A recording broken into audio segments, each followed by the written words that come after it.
Welcome to J is for Justice podcast. If live breaking news and following true crime is your thing, then please consider subscribing to my channel. And if you like what you see in my videos, please consider giving them a thumbs up.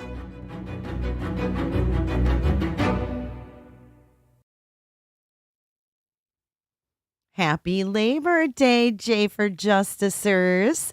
Welcome back to J is for Justice. My name is Jay and welcome to my channel. If you're new here, please consider subscribing. And if you like what you see in my videos, please give this video a thumbs up. I hope you're all having a wonderful Labor Day weekend. We're going to watch this clip and then we're going to take your calls and your comments in chat.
Monroe County rests at Pennsylvania's northeastern edge. It borders New Jersey and is just one county over from the New York state line. Consequently, the Poconos region sits adjacent to the nation's largest heroin trafficking hub and market, according to the U.S. Drug Enforcement Administration. Pennsylvania maintains one of the nation's highest rates of drug overdose deaths annually, consistently in the top 5 in recent years. In 2020, Monroe County far outpaced the state in the category, ranking 3rd among Pennsylvania's 67 counties.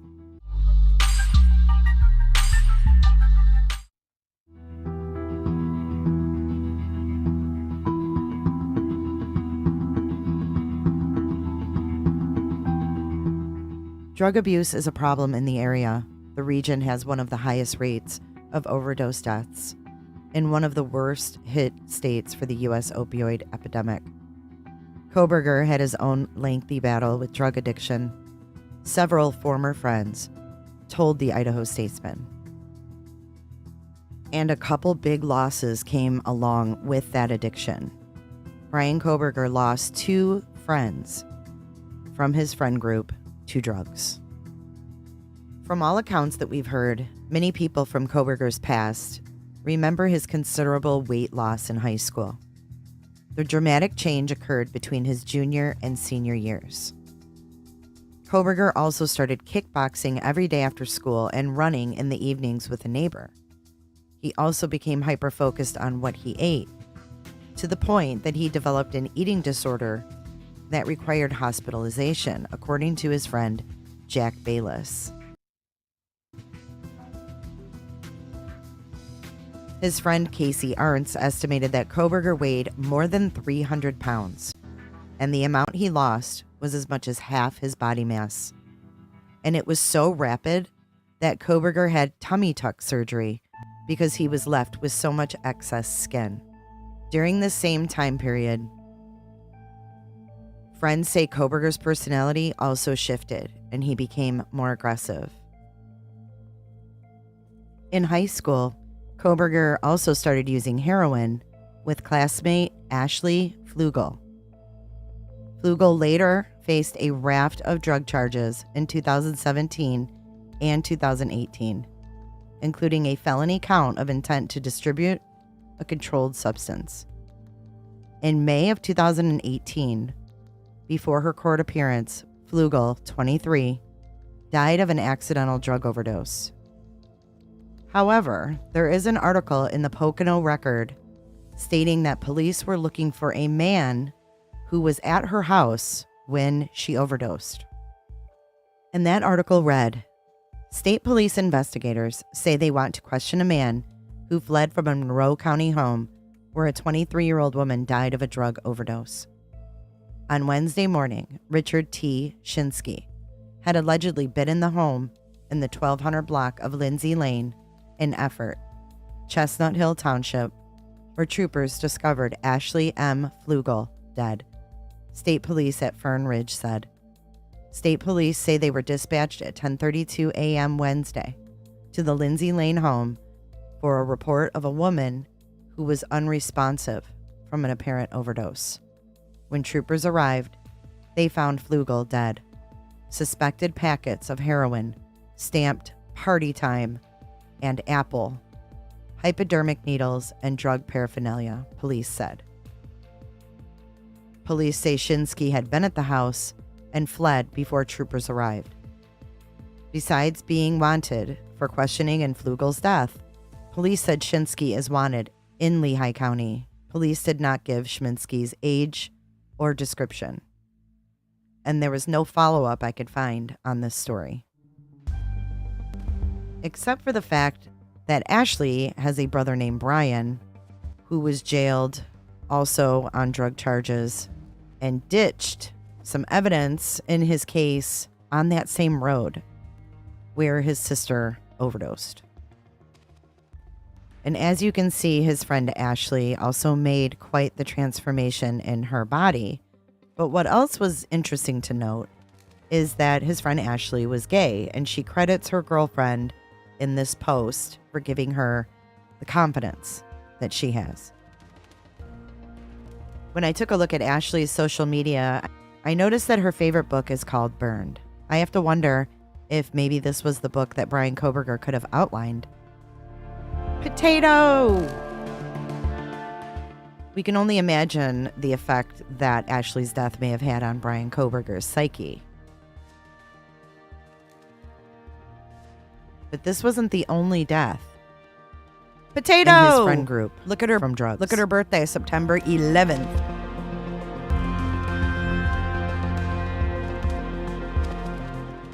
Jeremy Saba, a neighbor that lived 2 houses down from Kohberger's childhood home, was part of that group and introduced Kohberger to heroin, according to his friends Bayless, Casey, and Thomas Arntz.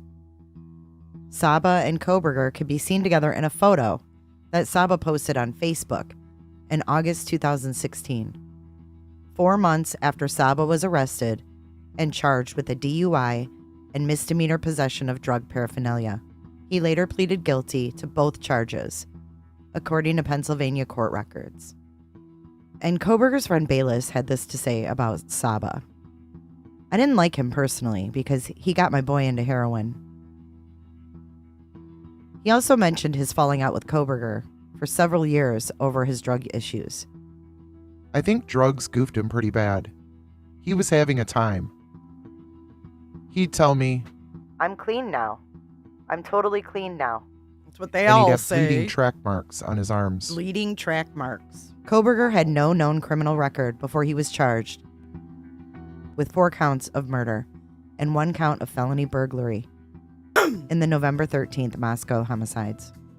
Saba was arrested again in September of 2018 for misdemeanor possession of a controlled substance, pleaded guilty, and received a year probation. In March of 2021, Saba, 27, died of an accidental drug overdose, according to the Monroe County coroner. So hearing from Casey Arntz that after Bryan Kohberger's weight loss, he had weight loss surgery. Could that have been when his opioid addiction began? Was Bryan Kohberger prescribed opioids at some juncture and then fell in with his neighbor, started doing heroin, and then the rest was downhill? Do you think that if Kohberger never did heroin, that he may not be sitting where he is right now? Do you think that that changed him? Because it sounds to me from all accounts of his friends, between that junior and senior year, Bryan Kohberger, his attitude changed and his physical appearance changed. Or do you think it was underlying and it was bound to come out sooner or later? And what about the mysterious or somewhat mysterious death of his friend Ashley? Is it possible that Kohberger could have been at that house as well on the morning that she died? And what happened to Shinsky? Did they ever catch him? Did they ever question him about Ashley's death? I can't find any follow-up. So lots of unanswered questions as far as that goes.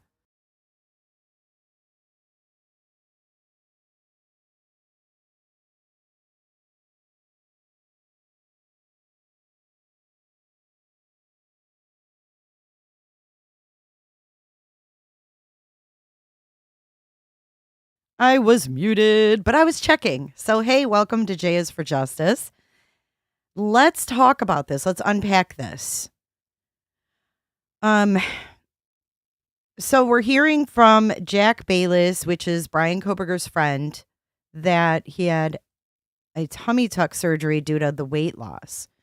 So I'm thinking that the weight loss came from something else. Or he started doing drugs and then lost the weight and then needed the tummy tuck. It's like, what came first, the chicken or the egg? That's the question of the day. So I'm going to open up the phone lines and take your calls. So let me open them up. They are now open. If you'd like to call in and sound off on this, I think that there's some interesting things going on here. The number is on the screen. It's 727-755-6001. And the surgery came from Jack Bayless. Jack Bayless was his friend that interviewed with Nancy Grace. He also did another interview too. I can't remember who it was with. But a couple key takeaways that I found interesting is the tummy tuck. After that surgery was when everybody said his personality shifted. And then the Ashley Flugel thing. I found it interesting that in this picture, he has his arm around her. And I wonder if Bryan Kohberger didn't fancy Ashley Flugel, and then it turned out she was gay. And that was yet another bummer, I guess, for him. See that? Stoned. He's got his arm around her. I just wonder if that also was another, thing that sent him into, the gutter, so to speak.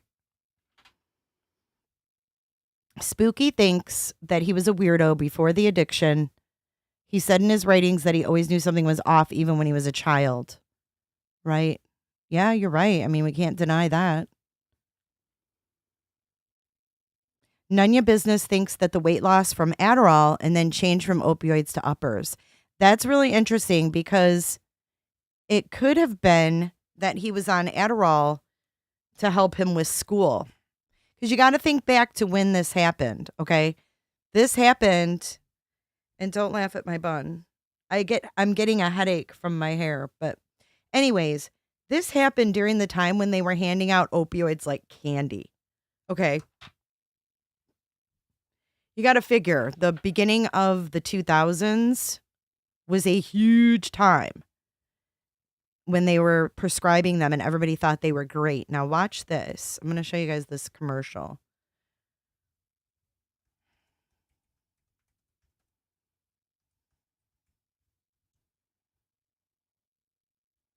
I can find it. I didn't save it. Oh yeah, here we go. OxyContin patients then and now. Here, we're going to watch a little bit of this.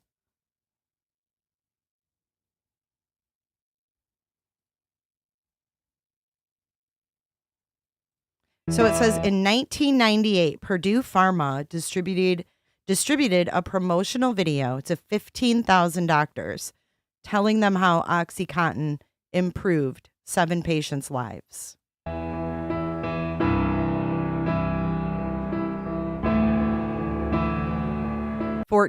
Years later, this is what happened.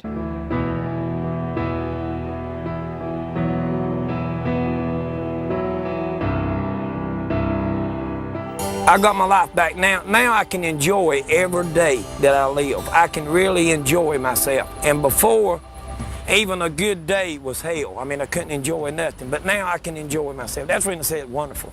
I look at the future the same way a young guy, 25, 30-year-old would. That's 1998, right? And this is Big Pharma saying this is the miracle drug. You got pain. We'll fix your pain. Over time, his family said Johnny became addicted to OxyContin and other narcotic painkillers. His biggest problem was he would sleep a lot. And I mean, he was at the point where could be sitting in here talking like I'm talking and fall right off to sleep while he was talking. I went to the point where I had to put his socks and shoes on, his clothes on, his shaving, Terrible. Wash his hair, look out at him just like you would look out at a 2 or 3-year-old. He said, I'm in so much pain, I've got to have that pain medicine. He said, I just cannot live without that pain medicine. People would look at him and literally think, well, he's got to be drunk or he's got to be high on something. They didn't know, he was just on a lot of medicine.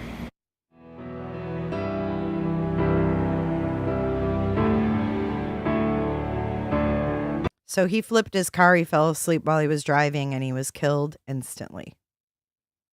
Okay, now here's the next story. We're going to watch one more.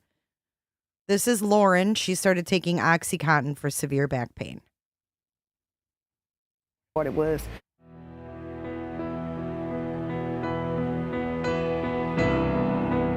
I think when I first started, I was on 20 milligrams in the morning and 20 in the evening, and it worked. This is 2012. This is in 2012. She was put on 20 milligrams in the morning, 20 milligrams in the evening, and she's like, and it worked. It worked. Since I've been on this new pain medication, I have not missed one day of work, and my boss really appreciates that. Lauren is there every day, so I'm able to be very productive person again, which is really great.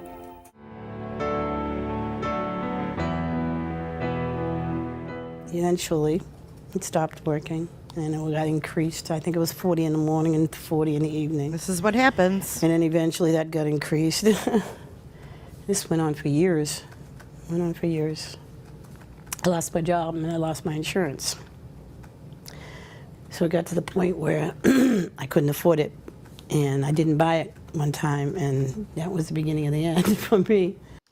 So that's what happens, guys. These people, they get prescribed these pills, and then they get addicted to them, and then they can't function, and then they lose their job, and then they lose their insurance, and now they're addicted to this prescription drug, and they can't get it. Oh, drug reps were giving vacations. They were taking people to the Bahamas to prescribe OxyContin.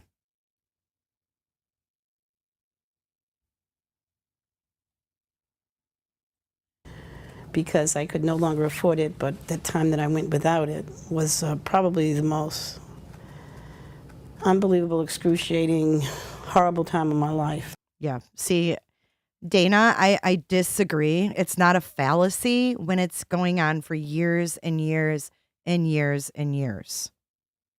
There's no fallacy about it. These people don't want to be addicted to opioids. These people don't want to take heroin. These people don't want to overdose and die. These people don't want to be hunched over looking like zombies. This is awful. The fact that these doctors were even sent this video, when it's way too convincing, you might want to take a step back and not follow. See, and we're learning. We're learning. Because look at the COVID vaccine. A lot of people are saying, no way. You have a new one coming out? It's not even funded yet, but it's safe? What are you talking about? We're not so trusting because now we've seen this. What's up, Unseen? Because now we've seen the lies and the money mongering and the greed. And that's what it's all about. Absolutely, Rach. I worked in home health care marketing.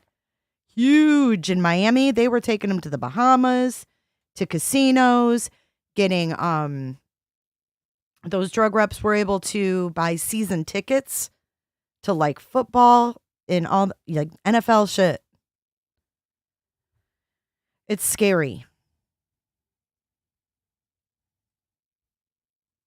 The withdrawals were just unbelievable. And another thing, they shouldn't be able to market a drug that is excruciating to come off of. Dana, I disagree. They don't want to take them for fun. And they did not start taking them for fun. So that's the thing. It doesn't matter what the end result ends up being. We need to start with where the problem began, in my opinion, Dana. And the problem began with Big Pharma marketing the shit out of something that they knew was highly addictive. They knew this was highly addictive and they didn't care. You know why? Because it worked. Because it worked. And you know what else happened? The doctors and the hospitals got compensated for measuring their patients' lack of pain. So they would get compensated if their patient's pain was on a very low level. So remember when you used to go to the doctor and they have those stupid things with the smiley faces because they think we're all in kindergarten when we go to the doctor? How do you feel? Rate your pain on this scale. And you have to point out the fucking smiley face. They wanted all their smiley faces to be happy because if they had the frown faces, they didn't make as much money. So there was compensation for hospitals when they did their core measures. They would rate patients on their pain level. So if you went to the doctor and you said, "Oh, doc, I just can't take it, dude. My pain, it's on a level, it's like a level 1. It's the worst," or whatever, a 10. I don't know what the worst is, but it's a 10. It's worse. It's the horrible. Here you go. Take 20 milligrams in the morning and take 20 milligrams in the evening. And then they bring you back and then they rate your pain again. And then they get compensated based on those measures. It's real. Us in home health care, we were part of it because we had to make sure that these patients were not in pain. So it happened. I mean, look up the story of Austin. Why do I always forget his name? But from Columbine. He was hurt. He hurt his arm after Columbine shooting. His best friend was killed. And he said his emotional pain was a 10.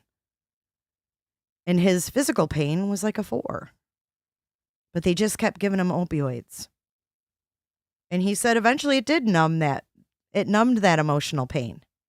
And Dana, maybe that's why you think that they enjoy it, because everybody has emotional pain. And if you have emotional pain and you're prescribed like oxycodone for physical pain, and you're like, hey, that kind of helps my emotional pain and I kind of feel better. I think that it goes hand in hand. And sometimes maybe that being happy, I don't think they want to be high. I think it makes them feel happy. And it turns into that. It turns into that. Because if you need pain pills for like years and years and years, you're not treating the source. That's like slapping a Band-Aid on it and walking away. But everybody's so against going to a chiropractor or doing, alternative forms of medicine. It's so easy to take a pill. So then they see that this thing blew up. And that's why we have so many heroin addicts, right? Is because they were addicted to pills. And then they couldn't get them for whatever reason. So now they're like, we got to pull back. We can't prescribe any more pills. We can't prescribe them anymore because it's just people are becoming addicted to heroin from these. It's bad news. We can't prescribe them like that. So all of a sudden, all these people, like this lady on the screen, they were prescribed these for years and years and years and then suddenly cut off. What's going to happen when you are prescribed something highly addictive for years and years and years, and then all of a sudden they're like, oh, hey, you can't get these anymore. Oh, sorry. We're going to give you this non-narcotic, even though the narcotic is what you're addicted to. It doesn't cut it. And they've left these people high and dry. And the reason I bring up Bryan Kohberger with all this is because, not saying he wasn't messed in the head before this, but we all know he had a drug addiction, and we've all been baffled. How does a high school senior in the Pocono Mountains get into heroin so badly that, he's in and out of rehab several times? He loses friends. What the hell's going on here? So I can't believe I can't remember Austin's name. Eubanks. And I didn't know where this live was going to go today. The hotline's open if anybody wants to call in. But, this is important to me because I see people's lives ruined every day. Every day. And he has a TED Talk. And, if you don't mind me playing, a clip of this about him talking about Columbine. And you got to remember, he was a teen when this happened. And, maybe it doesn't have anything to do with the Idaho 4. And maybe some people that are saying that, what does this have to do with the murders? Maybe it has nothing to do with the murders. But maybe, just maybe, it brought up an epidemic problem that we have. And just maybe it can help one person that sees this. The shithead's already killed 4 people and ruined countless lives. So if we can help one person today, I don't know. If we can help one person, maybe not take those pills. Maybe one person decides, hey, I can't do this anymore. I want to get help. Who knows? But if we can reach one person today, it's worth it. In my opinion. Now let's take a listen. This boy was in Columbine High School. His best friend was killed next to him. Right next to him. And he's going to tell us about that. On those who are directly affected. And now the impact of emotional pain on our society is more problematic than ever. Do you remember where you were on April 20th, 1999? See that 2 time students frame? walked into Columbine High School armed with shotguns, semi-automatic rifles, and a bevy of homemade explosives, killing 12 students and a teacher. in what was at the time the worst high school shooting in U.S. history. I remember where I was. I had just walked into the library with my best friend in order to meet others preparing to go to lunch. Moments later, a teacher ran through the same doors we just entered, yelling for everybody to get under the tables, that somebody had a gun. I remember how I felt. I was confused. I was afraid. I felt sick. And I was vulnerable. And just minutes later, I was playing dead underneath a table next to a pool of blood. I had just been shot, and I'd witnessed my best friend murdered right in front of me as we were huddled together waiting for help to come. I was broken. I was in shock. And I was in pain. But my understanding of pain that day was nothing like my understanding of pain today. What's the first thing you think of when you think of pain? Is it a broken arm, headache, sprained ankle, maybe a gunshot wound? Those are the things that I used to associate with pain, and they're pretty in line with the medical definition of pain. A variably unpleasant sensation associated with actual or potential tissue damage and mediated by specific nerve fibers to the brain, where its conscious appreciation may be modified by various factors. Do you notice anything missing from that definition? Do you see any mention of the emotional components of pain? Me either. In 1996, the American Pain Society introduced the phrase, pain is a fifth vital sign, meaning that when you walked into an emergency room, the initial assessment of your condition was based on 5 data points: pulse rate, temperature, respiration rate, blood pressure, and pain. This was brought about by a cultural movement that was adamant that we were undertreating pain, and patient satisfaction surveys were put in place in order to track the outcome and effectiveness of this new implementation. And what better way to promote these new policies than to tie physician and hospital compensation to patient satisfaction? A recent survey by the industry group Physicians Practice reports that 3 out of 10 doctors are paid bonuses based upon patient satisfaction surveys. See? And hospitals with better scores receive bigger payments from insurers. So naturally, administrators and physicians began to support this new movement. Okay, so he goes into...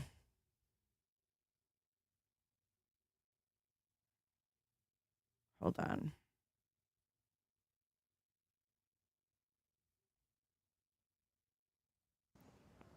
And in 2012 alone, over 259 million opioid prescriptions were filled in the U.S. That is more than enough to give every American adult their own bottle of pills. I very quickly began drug seeking in order to soothe my emotional pain.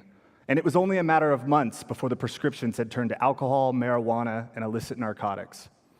And as addiction always does over the course of the next decade, my tolerance continued to build, my life continued to be unmanageable, and my emotional pain stayed unresolved.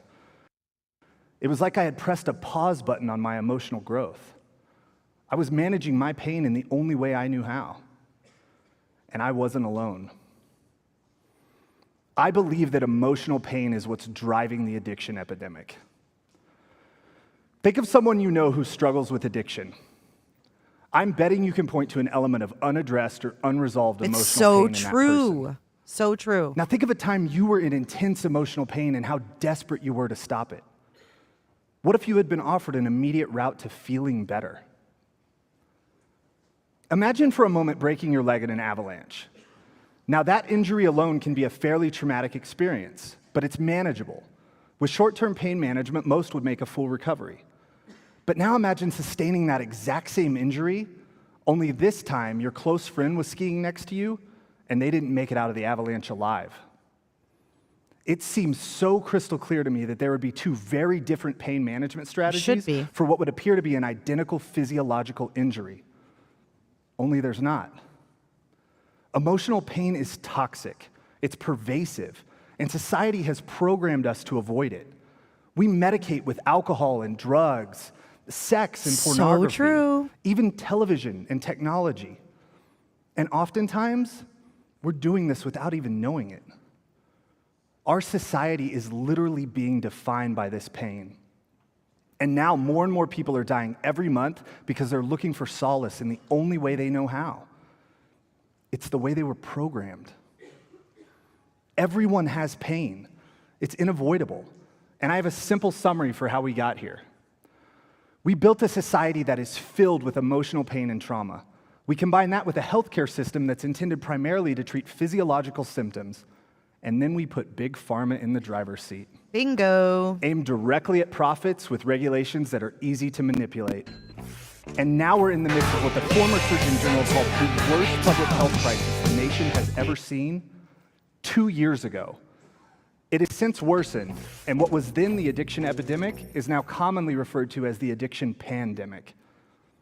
And here's a glimpse of where we're at today. The New York Times reported last month that overdose deaths rose by 19% in 2016. That's in 2016, guys. All right, so I saw this many years ago, and I was like, he is such an inspiration, right? Now, 4 years ago. I found that 6 years ago, and this happened 4 years ago. Tomorrow, an autopsy will be performed on Columbine survivor Austin Eubanks. He died yesterday, just days after we talked to him in Pasco County. He told us his story of survival and how he persevered through tragic times. Eubanks traveled the country hoping to help those struggling with addiction by telling his story. He was shot during the 1999 Columbine school shooting, and his best friend was killed. Yesterday, he was found dead in his home in Colorado. No foul play is suspected. He couldn't kick it, guys. And he was an outspoken voice for change, both in how we treat trauma and opioid addiction. Today, at just 37 years old, Columbine survivor Austin Eubanks was found dead in his home. Thank you for joining us tonight. I'm Jacqueline Allen. And I'm Tom Mustin. Glad you're with us tonight.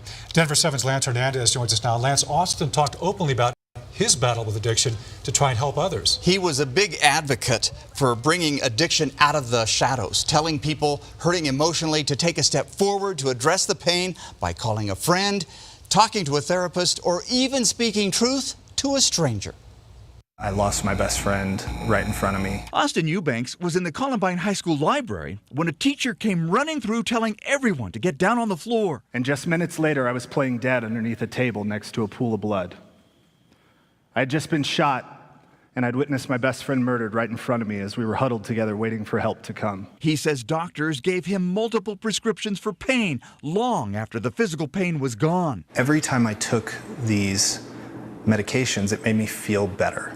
I didn't have to engage in the stages of grief. I could avoid that intense emotion. Eubanks became addicted to opioids, then started using marijuana and other illicit drugs. After struggling for years, he finally became sober, put his life back together, and reconnected with his sons, who he had lost contact with for 2 years.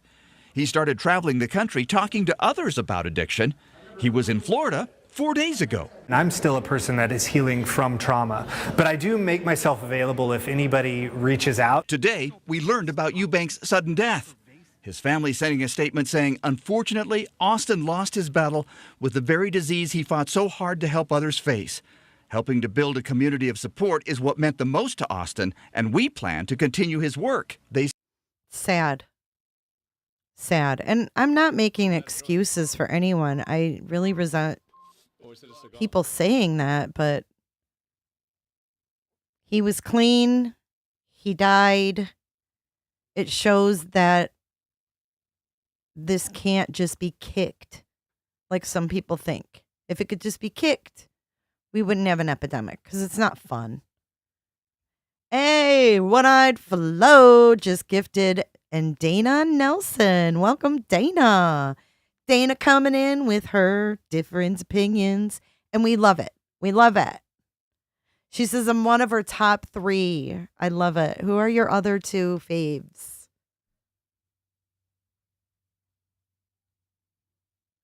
I think it does depend on the person. I've taken opioids, and honestly, I had them after a surgery, and it was the most horrible experience. I don't remember what it was, though. It was one of those opioid things, and I got sleep paralysis, and I had never had sleep paralysis at all. And I could not move. I woke up and I was frozen, and it was scary. He died from a drug overdose, Alicia. He relapsed. So, all right, back to Bryan Kohberger. I just think that if we can bring some awareness to this epidemic and maybe possibly help someone, that's what it's all about. Oh man, Gons, I'm so sorry you went through that. Pattern recognition, I'm so sorry for your loss. Anybody who's been affected by opioids in one way, shape, or form, there's got to be at least everybody here has at this point in time. Teresa says it literally tricks your brain and you can't be regular anymore. Jammer says it's scary. It happened to me once. It is scary to get that sleep paralysis. I don't like that. I was like, nope. Nicole K says, I put it off for 8 years. Not everybody wants to take it to get high. Some of us need it to function. Right. I mean, they give you these pills and get you addicted where you need them to just feel right. Here's a good example. Phentermine. Have you ever had phentermine? Any of you? Phentermine is a weight loss drug. Same for Adderall. Both addictive. Both addictive. See, sometimes our worst enemies are ourselves. And if you think on the people that you know that have died from overdoses, did they have unresolved emotional pain? And feel free to call in, guys. 727-755-6001. Taking your calls. Call in and let's talk. Let's talk about whatever you guys want to talk about. Your son takes Suboxone, but that has to keep going. Right. I mean, if he stops taking Suboxone, he's going to be in a world of mess. I get it, Les Gaunt. Not everybody's the same. And some people have better coping skills than others. Again, it goes back to how you were raised, what what kind of coping skills you have that you were raised with, and how you were raised to cope with things. A lot of us have parents that turn to substances to cope. A lot of, maybe like in my time, a lot of the parents would be like drinkers, alcoholism was big.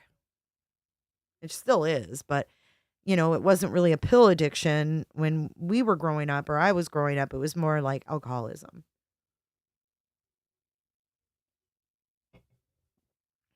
How do you even know when a loved one is addicted? I think you can tell because that's really like, they're worried about getting it. They're worried about being out of it. They're worried about how they're going to get it, things like that. Or they're running out of it before the prescription's up, if they have a prescription. Those are all red flags. And you have to be careful, like Proving Spooky said, with ADHD meds. Adderall is highly addictive and it's mind altering. It's mind altering. All these drugs alter your brain.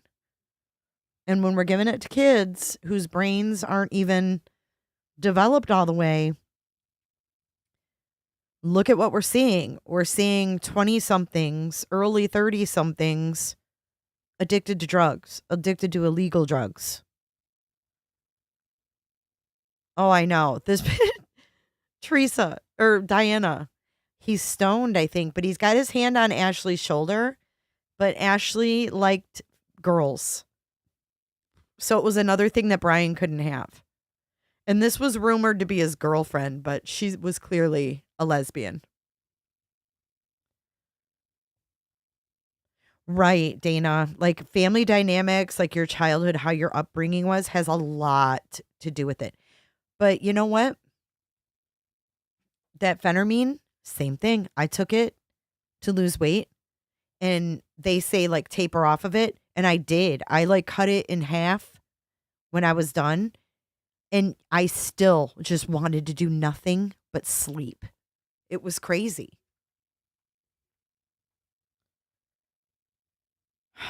Jammers, I'm so sorry. They talk to you less, hiding things, hanging out with shady people, finding things like Renee said, needles, spoons, baggies with white residue, straws, things of that nature. They lie a lot. They're either awake or they're asleep, you know. Pupils dilated. Pattern recognition says all it takes is a month on Vicodin and you're hooked. I think it depends on the person, but I do agree with you. It is so highly addictive. Everybody's got emotional pain, and it's just how you cope, what your coping skills are. Can you cope with it?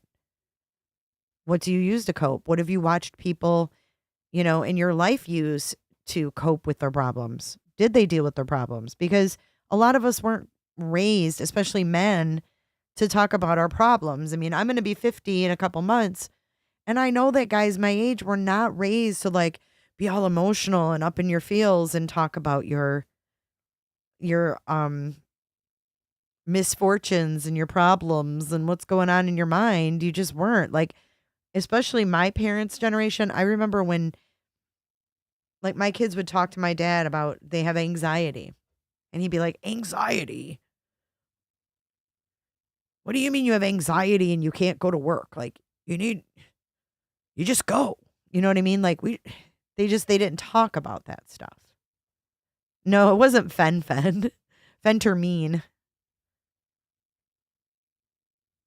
Lynn Mo says, I don't think BK had a problem making friends.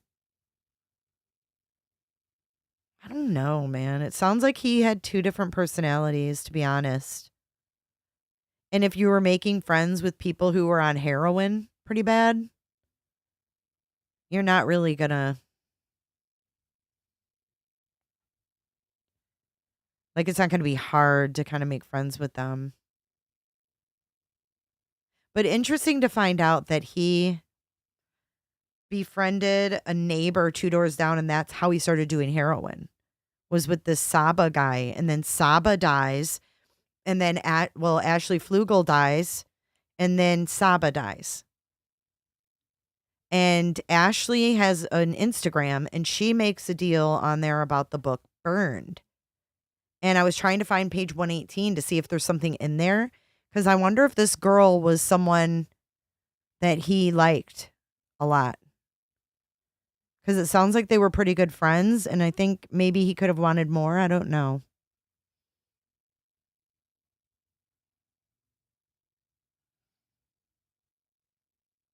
Yeah, do you guys just think the drug thing was just because he felt weird his whole life and he thought maybe this will make me feel less weird? I mean, that's altogether possible too. He could have went through this tummy tuck surgery with a breeze. Resilient kid. Here, let's talk about the other end of it. He could have breezed through this surgery. Resilient, like when kids get their tonsils out and they're fine. Who knows? Maybe he was sick of the visual snow. Maybe he was talking about it to his neighbor, and his neighbor said, hey, try this. Maybe it'll make you feel better. Was he tired of feeling like that and thinking, hey, maybe this will make me feel better? He could have been resilient, not had any pain. We have no idea. Could have went both ways. That's why I wanted to get y'all's opinion. I want to know what you think, because it could go either way. It could be that he just felt weird and he wanted to try something, and then he has a very obsessive personality, so he just went all into it.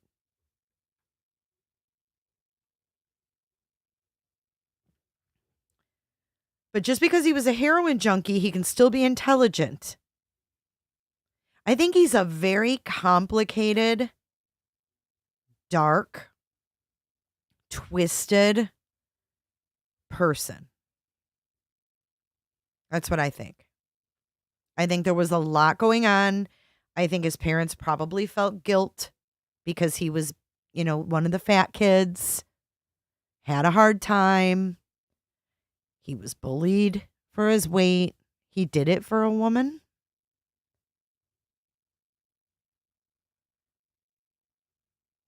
Sure, jammers. I mean, we all have done that.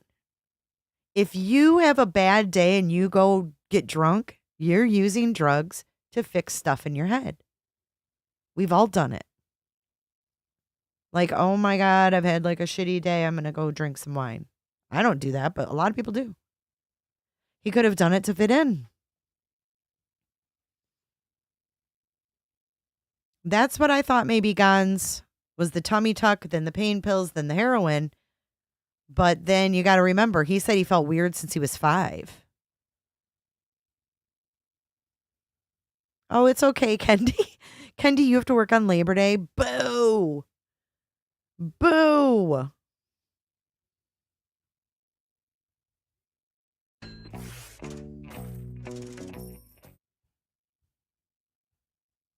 That's why I'm saying, Pattern, that I think Bryan Kohberger is a very unique, complex individual, if that makes sense.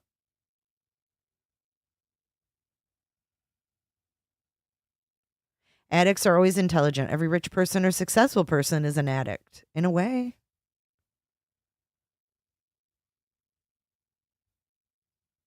My grandma's going through this from her surgery. She's strung out. She had to go to the hospital on our wedding day. I'm so sorry, Sam.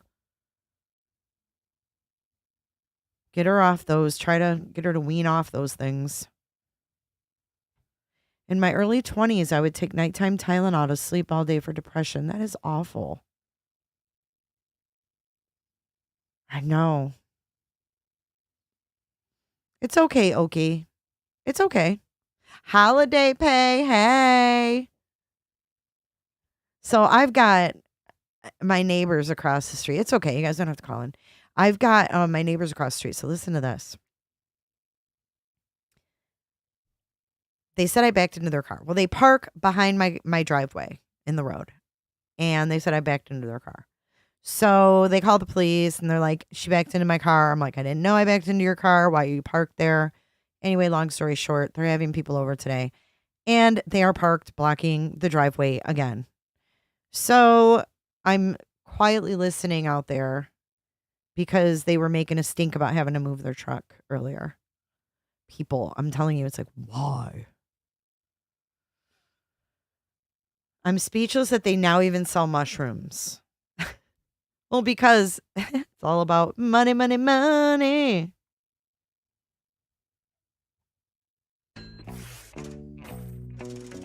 If you could only talk to his sister about any issues, oh my gosh, I know. I guess I'm just trying to figure out who this person is. You know, I'm not going to sit here and like zoom in on his fly and zoom in on this and zoom in on that. I'm just trying. I'm trying to wrap my brain around someone who can go out of their way to hurt 4 people that they didn't even know. It's just so crazy.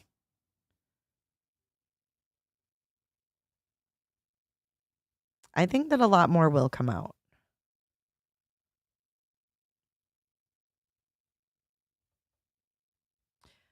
Did I miss something about BK? Other than that, he's the one that's accused of a quadruple murder. No. Hey, Shamrock. Microdosing. Mom's tripping at home, yo. Everybody does that. It's okay.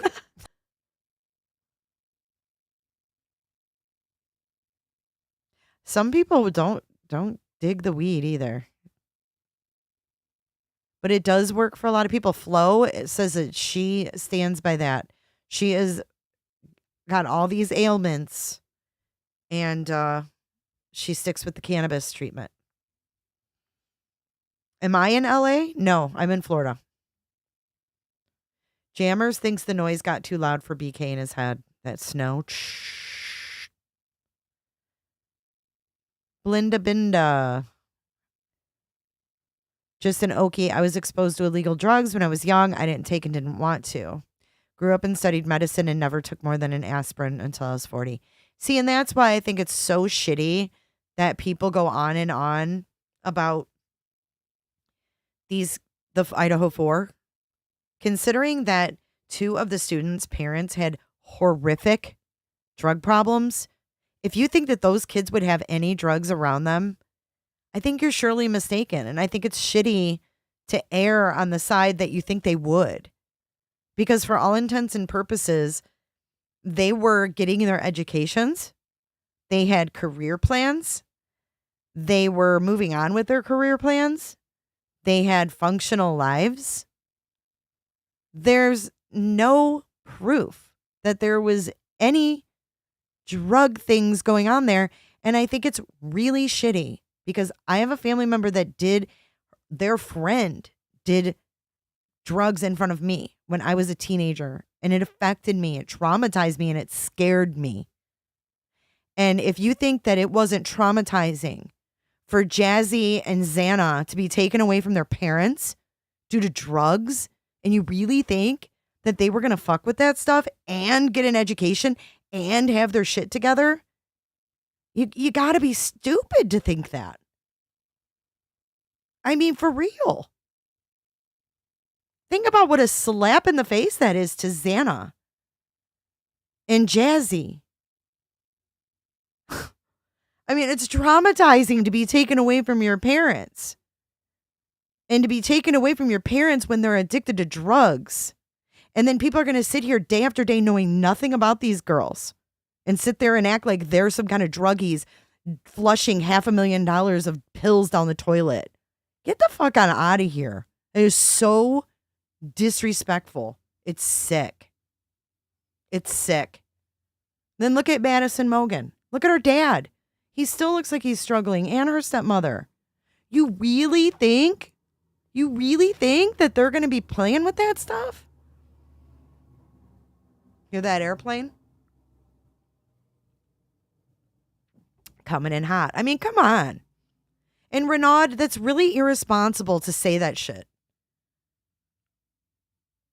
You don't know that she did anything more than drink alcohol that night. And if you say the shit again, you're going to get blocked. Because we don't bash victims here. There's no proof of that. And it's shitty for you to say that. It's really shitty. These are kids.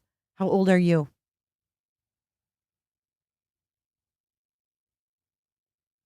I'm sorry.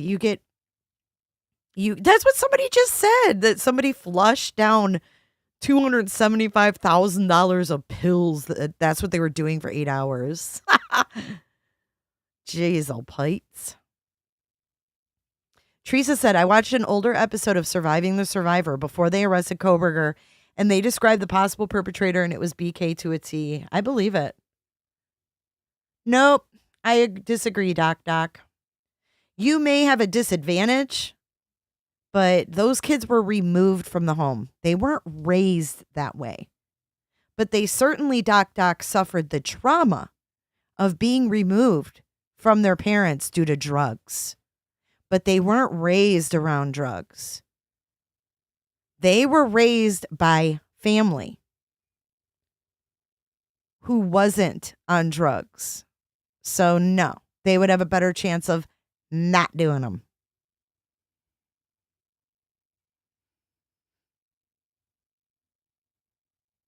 They're all dangerous. Alcohol, pills, it's all dangerous. Just be careful. But you have to be logical about it. They weren't raised in drug houses. Clearly, Madison Mogen basically grew up at Kaylee Gonsalves's house. I mean, if you haven't picked up on that, I don't know what to tell you by now. Right? So we had Madison Mogen protected from the addiction, and we had Xana protected from the addiction by going to live with family members. So why would they be more likely to become an addict? Just curious where that mentality comes from. Because if they were taken out of the situation, they would have a better chance of not doing it. Just my opinion. In my opinion only. Anyways. Jammers, I want to thank you for sending me all that Burning Man. The Burning Man stuff is crazy. We're going to do a live stream tomorrow. And we're going to cover this because there's supposed to be getting those people out of there by tomorrow. Can you believe it? They have to stay there another day. But we are going to cover this tomorrow. I just need to get back. It's a holiday. Things are weird. We've got people outside. We've got parties going on. It's a really weird day. But I'm trying my damnedest to stick with our Monday, Friday, 3 p.m. live stream, even if it's just to talk about something I've already put out, get your opinions, whatever. I'm trying to make that promise that I'll be here Monday and Friday at 3 p.m. Eastern Standard Time, regardless. So let me get my shit together tonight, and I will see you guys tomorrow at 3 p.m. Eastern. Donna Wheeler, thank you for becoming a member. And Flo, again, she's been a member for 9 months. Flo, you could have gotten pregnant and had a damn baby by then. Sorry. Oh, maybe not. But Donna Wheeler, thank you. And Flo, thank you for donating a membership. And what's 73,000? What's that?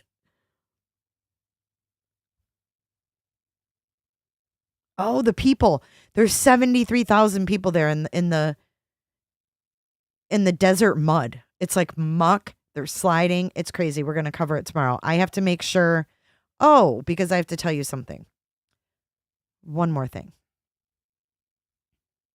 Let me clear my throat. First, we got to stop our poll. Let me see what you guys think. Actually, I'm not even going to show you. I'll just tell you. So I got a copyright strike yesterday, because I don't have to prove it, but I got a copyright strike from Nexstar Media. They're striking me. They struck me for a 45-second clip on WJHL, Johnson City, Tennessee station that they own. I did a short clip on Summer Wells.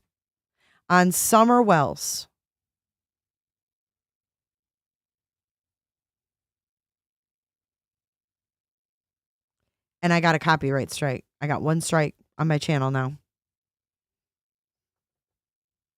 I'll show you. I was just going to show you the damn strike. It makes me so angry. Why are they watching me? Like, for what?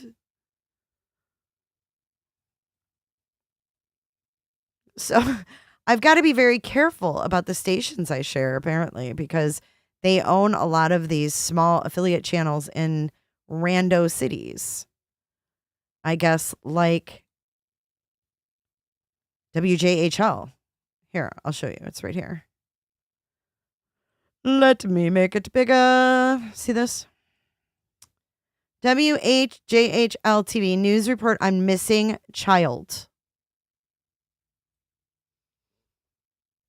Look. It means I have a copyright strike. Strike added. 3 strikes and yo out. Yeah, well, it gets better. Watch this. If I click here. Wait, where's the more info? Oh, where did they write that? They wrote like this infringer.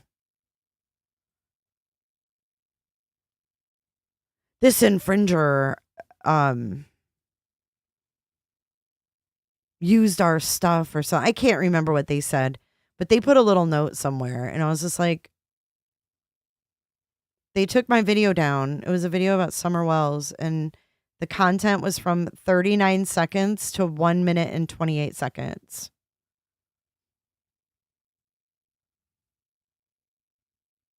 So you get, yeah, it's like baseball, 3 strikes. 3 strikes and you're out. And this one will fall off in 89 days. See, expires in 89 days. And then it says video is taken down, WJHL, and then it says here, content found between 39 seconds. It's or this. her home on Dale Street, and so is ABC Tri-Cities' Catherine Simpson. She's been following developments in the story all morning. Or her home on Dale. It's that clip about whatever it was. Yep. So I got to be very, very careful Apparently they're watching. I always feel like somebody's watching me. I know, Einstein. They're always, oh, that's what they wrote. They wrote, this infringer. We got an injunction against this infringer for using our station in Tampa, for using our content in Tampa. So now they're following me to fucking Johnson City, Tennessee. I can't go anywhere. I can't go anywhere. In the name of Jesus, Father God, Lord. I can't even go to Johnson City, Tennessee and get some peace. That's pretty bad when you can't even go there and get peace. What are we going to do? I think you've got a Ouija board down your pants. You're going to pull that out.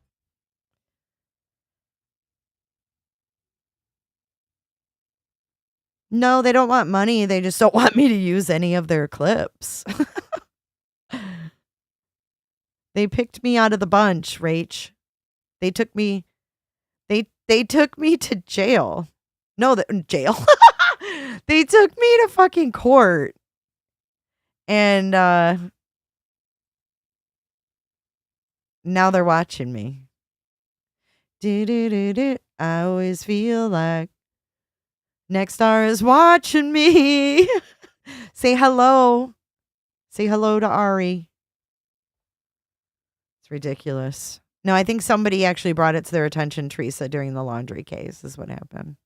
But hey, we're right at an hour. You know what I have to say to Ann C. Taylor, the defense lawyer? Bring it on, woman. Don't make me a dog-faced lion pony soldier. Jail. They took me to jail. Yeah, you can read the lawsuit. It's on whatchamacallit. Pacer. J is for Justice versus Nexstar. So I've got, yeah, they should want the little girl found, you're right. And they should have wanted awareness for Gabby Petito and domestic violence, but they struck me on showing the flyover of the banner that said Justice for Gabby Petito. So very petty. It's all big corporation shit. Don't make me a dog-faced lion pony soldier.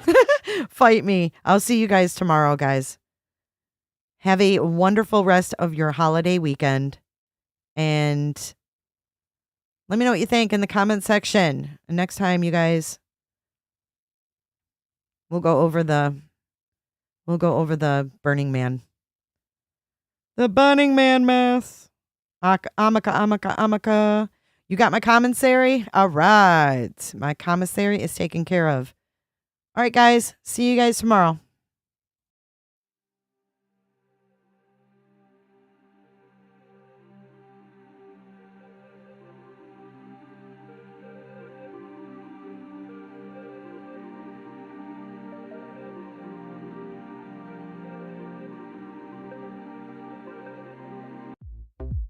Dance it out, motherfuckers.